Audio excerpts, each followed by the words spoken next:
Salut à tous et à toutes. Dans cette petite vidéo, on va regarder si ton Visual Studio est correctement configuré et qu'il y a tous les composants nécessaires pour faire du développement web. Euh, et sinon, comment faire pour aller installer qu'est-ce qui manque. Donc, première des choses, je vais te demander d'ouvrir ton Visual Studio et d'aller dans Fichier, Nouveau, Projet. Donc, la liste des projets possibles que tu peux créer avec ton Visual Studio va dépendre de ta configuration. Donc, si tu, par exemple, tu as coché que tu voulais pouvoir développer des jeux avec Visual Studio, mais tu as des différentes sortes de projets pour créer des jeux qui vont apparaître. Si tu as coché que tu voulais faire du développement web, mais normalement, tu devrais voir un projet, une sorte de projet qui s'appelle Application web ASP.NET Core apparaître. Si tu as de la misère à le trouver dans la liste, mets simplement C Sharp ici et mets dans la liste déroulante plus à droite Web et tu devrais le voir sortir dans les premiers. Si tu le vois apparaître, clique dessus. Ce n'est pas nécessairement sûr que c'est correct ton installation. Clique dessus, fais suivant et là il va te demander un nom de projet. Pour l'instant, on ne va pas s'occuper de ça. Pèse sur le bouton Créer. Et là, qu'est-ce qui va être très important, c'est que tu vois dans la liste déroulante ici ASP.NET Core 5. Si tu ne vois pas ça, si par exemple tu vois seulement 3.1 puis tu n'arrives pas à voir le 5, ça veut dire qu'il va manquer quelque chose dans ton installation, puis il faudra mettre à jour ton Visual Studio. Donc, sinon, si tu vois ASP.NET Core 5.0, ben, t'es correct, tu peux arrêter la vidéo, puis c'est fini. Donc, bravo à toi. Puis pour les autres, ben, continue à regarder. Donc, on va peser sur les petits X ici, puis les petits X ici. Et première des choses, ça va être important de savoir quelle édition de Visual Studio on utilise. En fait, il existe deux grandes éditions, une version gratuite puis une version payante, mais que pour les étudiants, c'est gratuit. Donc, je veux juste m'assurer que vous ayez la bonne, parce qu'il faut aller retélécharger le fichier d'installation par rapport euh, à cette édition-là que vous utilisez. Donc, quand tu vas dans Aide à propos de Microsoft Visual Studio, tu vas voir ici le nom de, de l'édition que tu utilises. Comme moi, c'est marqué Microsoft Visual Studio Community. Fait que moi, j'utilise la version gratuite. Bon. Euh, Vous, ça se peut que ce soit marqué. euh, Voyons, j'ai un blanc de mémoire. La version Enterprise. C'est très correct. Il faut juste que tu saches c'est laquelle des deux que tu as. Par la suite, pèse sur le X, puis ferme complètement toutes tes Visual Studio que tu as d'ouvert. Il faut vraiment toutes les fermer, parce que le programme qui sert à installer ou mettre à jour notre version de Visual Studio va te chicaner s'il y a encore des Visual Studio d'ouvert. Donc tu fermes ça. Et par la suite, là, il faut aller chercher le fichier qui permet d'installer ou mettre à jour l'installation de notre Visual Studio. Et là où c'est que la version est importante. C'était la version Enterprise que tu avais décrit, la version entreprise. Va sur le site web du département d'informatique, va cliquer sur Windows Visual Studio ici. Ça va t'apporter sur le portail de Microsoft Azure où c'est que tu peux récupérer plein de logiciels gratuits que Microsoft te donne très gracieusement.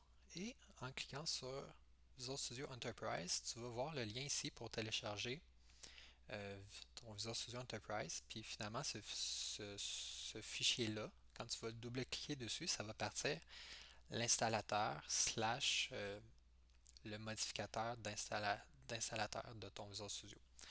Donc, tu fais simplement cliquer dessus, tu trouves une autre page, par exemple, je reprends cette page-là, je vais le mettre dedans, et un coup que ça va être téléchargé, tu double-cliques dessus, et c'est tout. On va regarder après qu'est-ce qu'il faut faire. Moi, comme j'ai la version communautaire, je ne vais pas double-cliquer sur ce fichier-là. En fait, je vais aller sur Google, je vais taper Visual Studio Community, comme c'est ici. Je vais prendre un des premiers liens que je vois ici. Puis là, je vois, c'est marqué télécharger Visual Studio. Ok, je clique dessus. Et là, je vais avoir un fichier qui va partir pour télécharger. Tu vois, c'est le même nom de fichier, là, quasiment. Un, c'est Community, puis l'autre, c'est Enterprise. Il faut juste que tu cliques sur le bon. Fait que moi, c'est Community, fait que je clique dessus. Là, qu'est-ce que tu vas voir par la suite? C'est la même chose, peu importe, soit sur Community ou Enterprise. Premièrement, Visual Studio Installer, c'est le nom du programme qui sert à installer Visual Studio ou le mettre à jour ou modifier son installation. Il dit qu'il y a besoin de faire quelques trucs, fait que tu dis continuer, sinon tu peux rien faire. Ça peut prendre plus ou moins quelques secondes, comme quelques minutes, le temps que les petites barres de loading se complètent. Euh, je l'ai déjà testé quelques fois là. Donc c'est déjà fini. Et tu devrais par la suite tomber sur une interface qui va ressembler à ça.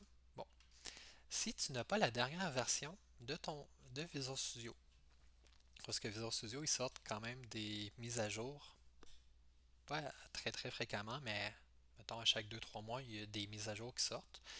Tu risques d'avoir une petite fenêtre comme ça ici, qui t'apparaît qui disent mise à jour disponible. Puis là, il va dire ta version actuelle, c'est 16.8.4. Moi, en tout cas, c'est ça. Mais il existe une nouvelle version qui c'est 16.9.0. Puis ça va prendre 2.52 GB à cause que Visual Studio, c'est tout le temps énorme à télécharger. Puis là, ben, tu dis oui, mettre à jour et tu cliques ici. Et je te recommande de cliquer sur le bouton mettre à jour qui est ici. Ça va prendre bon, 2.52 GB, ça dépend de ta connexion Internet, mais ça va se télécharger, ça va s'installer, puis par la suite, cette petite fenêtre-là, elle va se fermer. Moi, je ne vais pas cliquer sur mettre à jour. Je ne vais pas faire ce que je dis dans la vidéo, à cause que je veux juste sauver du temps. Donc, je vais peser sur fermer. Okay? Mais normalement, si tu as fait mettre à jour, par la suite, tu vas retomber exactement ici. Et là, tu vas voir ça ici apparaître. Mais ça, c'est ton installation de Visual Studio que tu as sur ton ordi. Fait que le logiciel Visual Studio Installer t'affiche toutes les différentes installations que tu as de Visual Studio sur ton ordi. Fait que moi, j'en ai juste un. C'est Visual Studio Community. Toi, c'est peut-être Visual Studio Enterprise qui est écrit ici. Et tu as la possibilité de modifier ton installation. Fait que tu cliques sur le bouton Modifier qui est ici. Et là, tu vas voir tous les différents modules, les composants de ton Visual Studio qui sont installés. Comme par exemple, si tu suis le cours de programmation 1 ou 2, tu vas probablement l'option développement.net desktop de cocher. Puis c'est bien qu'il soit coché à cause que tu veux pouvoir faire des applications de bureau. Bon, mais si vous êtes rendu à ce stade-ci dans la vidéo, c'est probablement que vous n'avez pas l'option développement web et ASP.NET de cocher. Ou probablement qu'il n'y a pas le petit crochet ici. Donc, qu'est-ce que vous devez faire? Allez mettre un petit crochet ici. Faites juste cliquer dessus, puis le petit crochet, comme ça, il va se rajouter. Bon, qu'est-ce que vous allez remarquer lorsque vous allez cliquer? Le contenu à droite va être modifié. Ça, c'est le détail des changements qu'il va faire ou le détail de votre installation.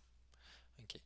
Donc, si par exemple, vous rachetez un module, comme là, moi, je vais racheter un module, je vais racheter, exemple, le développement Python. Je ne sais pas pourquoi, mais on va dire que ça me tente. Je clique dessus. Là, tu vois combien de l'espace nécessaire qu'il y aura besoin, mais le bouton fermé qui était ici devient un bouton modifié afin d'appliquer les changements qu'on vient de faire. Fait que mon changement, c'était juste d'ajouter le développement Python. Donc, ben, tu n'as pas besoin de Python là, dans le cadre du cours, mais un coup que tu vas avoir coché, lui ici, le développement web ASP.NET, va cliquer sur modifier. Puis là, ben, ton Visual Studio Installer va mettre à jour ton Visual Studio Community en allant télécharger le module de développement web et il va l'installer. Par la suite, tu pourras simplement relancer ton Visual Studio Community et aller tester que tu es bien maintenant capable de faire un projet web avec le ASP.NET Core 5. Si ce n'est pas le cas, si tu as de la misère, peu importe, fais juste le signaler à ton enseignant, puis il va t'aider à faire en sorte que tu puisses bien installer ton Visual Studio en fait d'être prêt pour le cours. Fait que j'espère que ça a été utile, puis bonne soirée.